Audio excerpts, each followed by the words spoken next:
General Bajwa जो हैं वो स्पेन गए हाल ही में। उन्होंने वहाँ पर जिस तरह के दोस्तों से मुलाकात की, वैसे तो सभी पाकिस्तानी अजीम हैं, लेकिन हम लोग जो आम सियासी लोग या आम लोग होते हैं वो तो सभी तरह के लोगों से मुलाकात भी करते हैं, सभी तरह के लोगों को अपने जैसा समझते हैं और होते भी हैं, हम आम लोगों जैसे ही होते हैं सब के सब लोग। लेकिन ये जो मिलिट्री जर्नल्स हैं, और वो भी स्पेशली बाजवा साहब जैसे, आसिम मुनीर साहब जैसे, ये तो अपने आप को कोई आला अरफा चीज़ें समझते हैं। स्पेन के अंदर जिस तरीके से इन्होंने वहाँ पर एक बैठक की, टैक्सी ड्राइवर्स और दूसरे दोस्तों के साथ इनका एक डिनर करवाया गया, हम ही ने आपके सामने वो खबर ब्रेक की थी, तस्वीर भी आपके सामने ब्रेक की थी, और जो उस महफिल में बैठे हुए लोग थे उनके तासरात भी ब्रेक किए थे और बताया था कि इन पर ज़बरदस्ती की गई थी, ये मीटिंग बाजवा साहब की वहाँ पर ज़बरदस्ती करवाई गई थी। ये हम इसलिए कह रहे हैं कि ये मुलाकात ज़बरदस्ती करवाई गई थी क्योंकि याद कीजिए ये वो दिन थे जब जनरल फैज़ हमीद को सज़ा सुनाई गई थी और कहा जा रहा था कि नून लीग तकाजा कर रही है कि जनरल बाजवा को भी सज़ा सुनाई जाए, तो उन्हें मुल्क से बाहर निकाला गया था। फिर उनकी तकरीबें रुनमाई करवानी थी ये बताने के लिए कि वो तो मुल्क के अंदर है ही नहीं, तो उनको कैसे पकड़ लें, इसलिए स्पेन के अंदर उनकी वो भोंडी किस्म की मुलाकात करवाई गई थी जो जैसे आम हालात में पॉसिबल नहीं थी। अब कमर जावेद बाजवा साहब ने वहाँ वो मुलाकात कर ली, वो बयानिया बिल्ड हो गया, फिर नोटिफिकेशन हो गया, सब कुछ राम राम हो गया, मतलब कि सब कुछ ठंडा हो गया। तो कमर जावेद बाजवा फिर चुपके से नीदरलैंड के अंदर से उनकी एक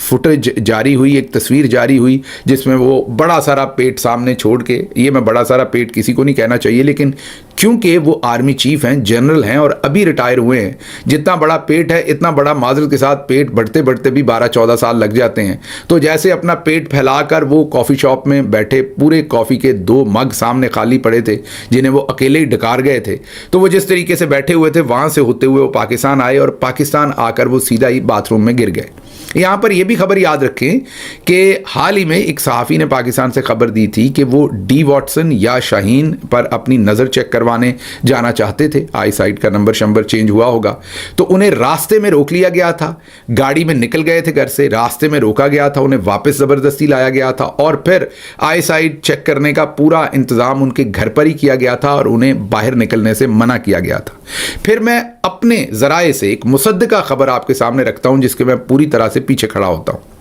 एक लाहौर के सहाफ़ी, सभी ये क्लेम करते हैं कि वो कामरान शाहिद थे, वो उन्हें मिलने आए और उस मुलाकात को भी अब्रप्टली ख़त्म करवा दिया गया। फिर एक और मुसद्दका खबर आपके सामने रखता हूँ कि एक और बड़े बुज़ुर्ग सहाफ़ी जो हैं उन्हें जनरल बाजवा मिलना चाहते थे लेकिन डरते थे कि मिलूँगा तो मुझ पर सख्ती आएगी। उन्हें पीसी पिंडी से, पर्ल कॉन्टिनेंटल होटल पिंडी से एक प्राइवेट गाड़ी भिजवाकर तकरीबन उन्हें छुपाकर जनरल बाजवा जो है, ज़ाहिर प्राइवेट गाड़ी ऐसी ही होगी जो उनके घर से रिलेटेड होगी कोई ना कोई, क्योंकि अंदर उनका घर तो आर्मी चीफ के घर के सामने है, कोई और गाड़ी तो अंदर जा नहीं सकती। बहरहाल उस गाड़ी में उन्हें पिछली सीट पर बिठाकर जनरल बाजवा ने उनसे मुलाकात की, लेकिन मुलाकात के बाद फिर जनरल बाजवा के लिए भी और वो जो सीनियर सहाफ़ी थे उनके लिए भी मामलात ख़राब हुए। तो जनरल बाजवा जो हैं वो ज़िंदगी गुजारते तो हैं लेकिन उतनी फ्री ज़िंदगी, मुकम्मल पाबंदी भी नहीं है, ज़ाहिर है मुल्क से बाहर भी आते हैं, लेकिन उतनी आज़ादी भी नहीं है। याद कीजिए फिर एक अशाइया दिया था आर्मी चीफ ने जहाँ पर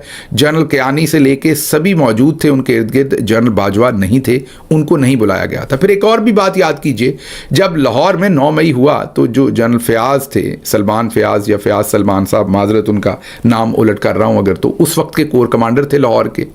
उनकी सारी रुदात जो अब आपके सामने आ जाती है तो आपको पता चलता है कि वहाँ से सिक्योरिटी जानबूझ के हटा ली गई थी। जो QRF वगैरह थी, जिन्होंने क्विक रिस्पांस फोर्स, जिन्होंने फौरी तौर पर पहुँचना था, उनकी गालिबन 2 गाड़ियाँ थी वहाँ पर, उनको भी वापस बुला लिया गया था। आप सोचें,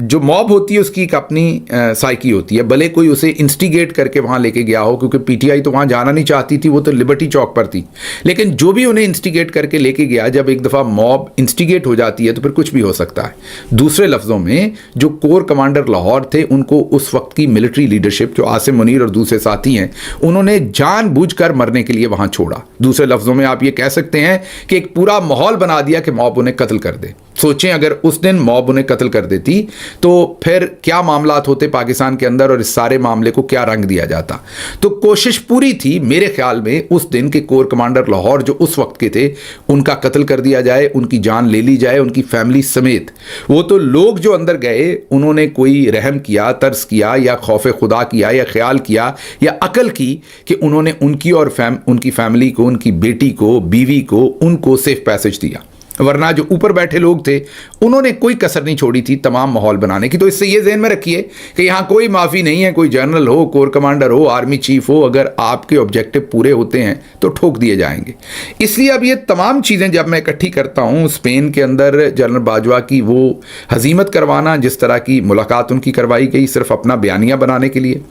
अशाइये में ना बुलाना,